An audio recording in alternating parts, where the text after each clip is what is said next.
You're listening to The Social Workers on WCDB Albany. But our first guest is here, Christin Guilder, LMSW, so she's a licensed MSW, and as I said, she graduated from SUNY Albany, prevention educator, here to talk about Take Back the Night rally and March to End Sexual Violence. Welcome to the show. Nice to have you on, Christin. Thank you for having me again. Yeah, great to have you. Has it been a year since you were on the show? Yes, it has. It doesn't seem like it's been that long. I know. It's amazing, and I'm sure you've done a lot of good stuff during this interim, this past year. But we're here to talk about April is nationally recognized as Sexual Assault Awareness Month. So what are we doing this year? Take Back the Night, Take Back the Net. I know those are two things we want to talk about. What is Take Back the Night? Take Back the Night is, we host the event itself for a lot of different reasons. Number one, to really get into our community and raise awareness about sexual assault crimes. As we know, these crimes are deemed as silent crimes a lot of times just because of the fear of reporting, because of people's, embarrassment or shame associated with seeking services. So we want to talk about it. We want to normalize this discussion in our community because it is a crime that happens so often.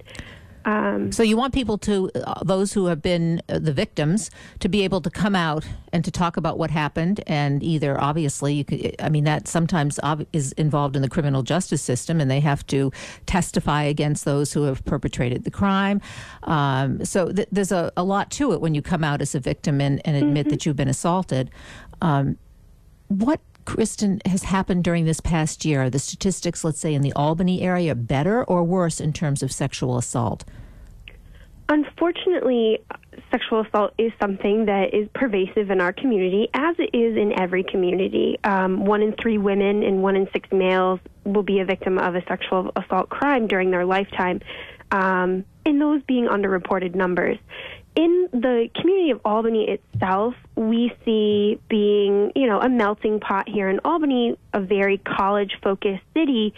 The majority of the victims that we see are either refugees and immigrants or the college population. So that's kind of what we see in our area. Obviously, anyone can be a victim, male, female, any gender, any race, socioeconomic status. But that just speaks a little bit to the statistics in our area. Well, when you're talking about statistics, Christin, and you mentioned refugees and immigrants and college students seem to be the ones who these crimes are perpetrated against most often, do you think those are the ones that are reported most often? Let's say it happens in a middle or upper middle class neighborhood. It would tend to be swept under the rug, so you might not even have those statistics, like when young women, daughters get raped or assaulted by their fathers, who may be prominent people in the community, or brothers, and so there's that kind of protecting the perpetrator in a way. Is that a possibility? Absolutely. The majority of sexual assault crimes that occur is by someone that the victim knows.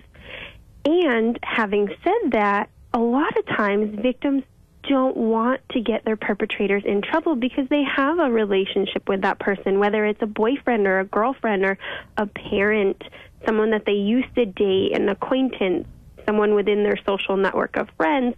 There's a lot of intimidation in going against that person and reporting that person. There's a lot of fears that a victim may face, choosing to do that. So there's a lot of reasons why people choose not to report these types of crimes, which just kind of contributes to the silence of these crimes within our community. I think that they're not spoken about as frequently as we should be speaking about them.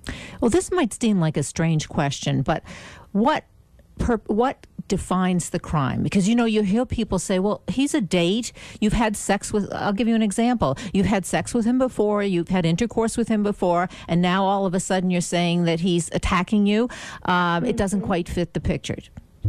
I get that all the time, when I do a lot of programming in high schools and colleges, and people want to know the definitions of these crimes because, again, it's not something we talk about every day. So sexual assault is kind of the umbrella term. Anything can fall under this umbrella, and that includes unwanted sexual touching, molestation, sexual harassment, unwanted sexual comments, incest, child sexual abuse. So all of these things fall under this very vague sexual assault term. Under that being rape, being, I think, the most common form of a sexual assault that pops into people's minds when they hear the term. And rape is involving any sort of unwanted sexual penetration, however slight. So I think that, when people think of the term sexual assault, they automatically coin that with rape. But unfortunately, there's a lot of other forms of sexual assault crimes. There's something like 130 penal codes for sexual assault crimes in New York state law. So, a lot of things fall under that umbrella, and you have to really be aware of what sexual assault is encompassing of. We're talking about a spectrum of sexual assaults. Absolutely. Yeah. And the one that, of course, maybe rape, the ones that are the most violent, or, people tend to maybe understand those better, but the others, isn't the key word unwanted? If anybody is having any kind of sexual contact with you, whether you're a male or a female, it's the unwanted part of it that makes it an assault? Absolutely. It's without consent. Unwanted and without consent go hand in hand there. So if you're not sure, the default is no. And that's what a lot of people, don't really understand is, kissing doesn't mean consent. There's a spectrum of behaviors that people think, oh, well, this person was flirting with me, this person was coming on to me, but does that mean consent? So I think there's just not a lack of communication, but there's no communication around what consent is. So we need to be getting consent, and the absence of that yes, or the absence of no doesn't mean yes. How does the internet fit into this, or does it? I mean, let's say, because we talk about bullying on the internet, which is a whole new area of being victimized. How does that fit into sexual assault? Oh, the internet is just a host for violence these days, and I think particularly with the advent of the smartphone, people kind of have normalized sexual harassment via photos and gestures and comments, and I think that, as a society, we've normalized that when we really need to go back to what the severity of these types of messages, and thinking about the meaning behind what it is that you're sending before you're sending it, because it's a crime essentially. So definitely with the advent of smartphones, we see Twitter and Facebook, and with the advent of sending photos and having them be erased immediately. This is just a host. So in other words, you're saying, because I want you to give an example, you're saying, let's say with a smartphone, let's say your boyfriend takes a picture of you in your underwear and then breaks up with you and decides to send this picture to any person on the net, wherever he wants to. Is that a crime?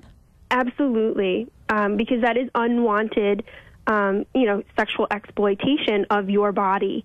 So absolutely. And I think, folks, our younger generations these days kind of minimize the meaning of what sex is. It's almost used as like a bartering system. Like I owe you something. If you take me on a date, I owe you something. And that's not the truth. You don't owe anyone anything.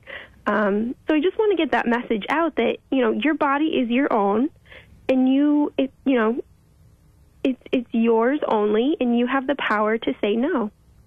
And I think, and perhaps this applies to a lot of the younger girls and high school girls particularly. I mean, it's very important, and I think for parents and for the school, building up self-esteem, because I think particularly with young women, if they have high feelings of self-esteem, they feel good about themselves, about their bodies, and about their choices, they're less vulnerable, I think, when it comes to sexual assault.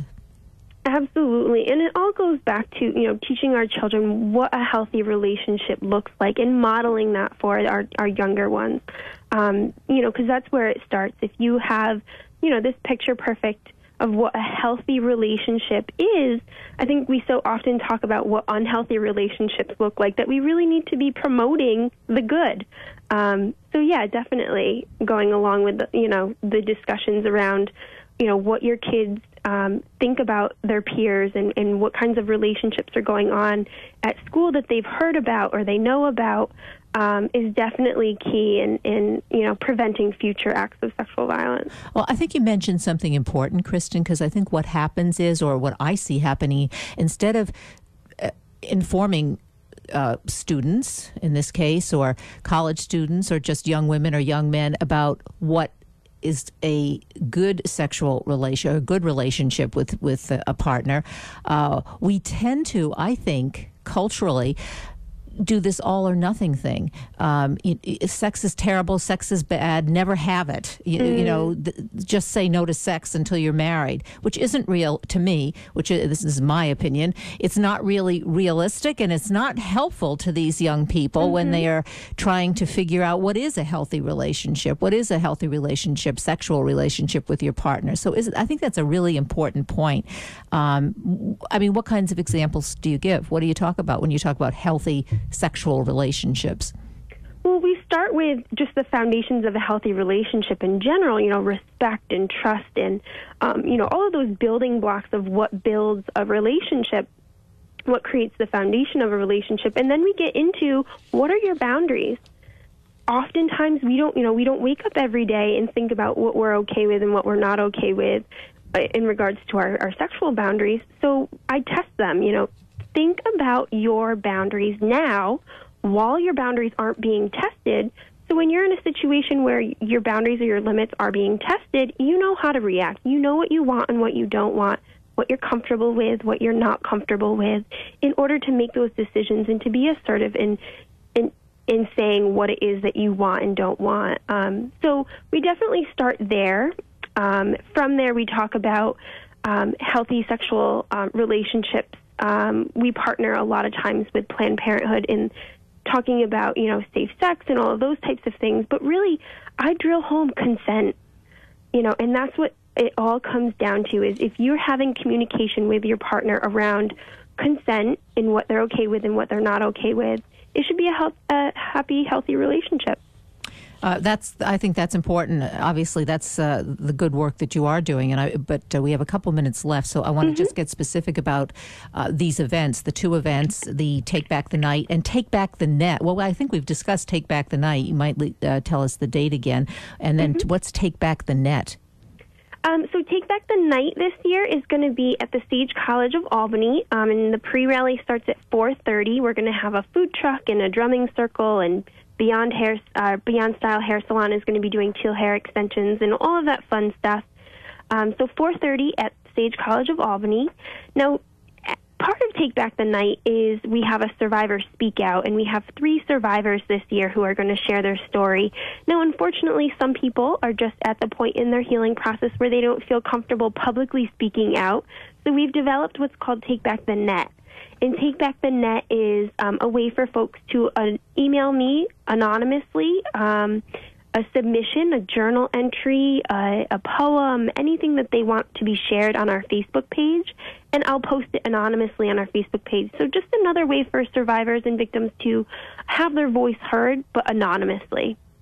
Well, I think that's one of that's really, when you have an example and you can sort of put a face on the incident, not necessarily, as you say, the person doesn't have to come out and tell who they are, but the situation, I think that really does help other people to kind of evaluate what happened to them and be more willing to share that, either with you, or I guess with the authorities, with the police, or with as somebody who can do something about it, even from a legal standpoint. Absolutely. The biggest step is really coming out of the darkness and seeing, coming out of that silence and seeing that, there are helpful people in the community and there is help for them, that they're not alone.